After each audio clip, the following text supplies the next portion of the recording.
Franchise Association of South Africa has expressed concern at the diesel relief granted to manufacturers of foodstuffs from the 1st of April.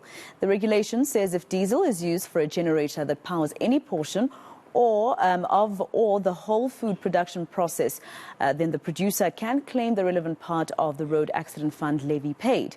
What is their concern with the relief granted to the one side? Now we're joined by CEO of Franchise Association of South Africa, Fred Makgato. Thank you very much, Fred, for your time here on eNCA. Just firstly, how do franchise restaurants, for instance, aren't they excluded then? Because if they use generators, fixed generators, because apparently those are one of the conditions.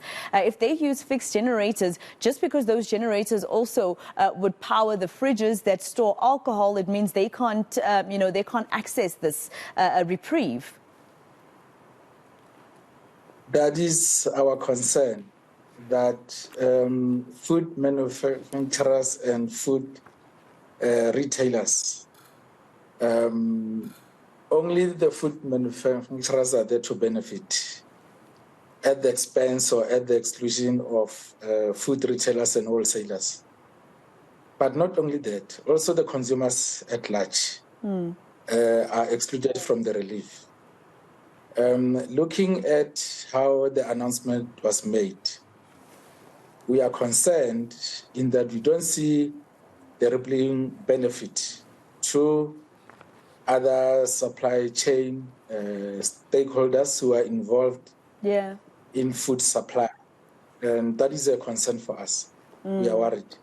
And Mr. Makgato, I mean, even looking at it, if, for instance, franchisees were also included in this reprieve, there's so much red tape around it. I cannot imagine the admin nightmare that would follow, even for those who will be able to be included by the 1st of April.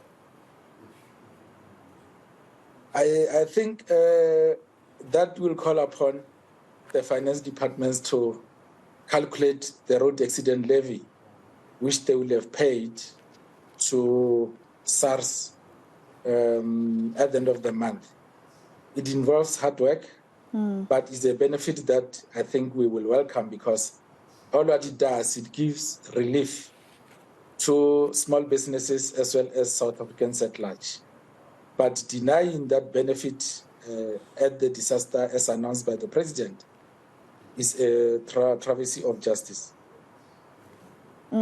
I mean, the other concern that other industries such as yours have also expressed is that only 80% of the levy would be able to actually, would a company be able to actually claim from government. They're saying that, diesel is costing people millions a month because of load shedding, which is not business's fault. So why can't they then come back to ask for 100% return of the money that they spent on diesel? Do you agree?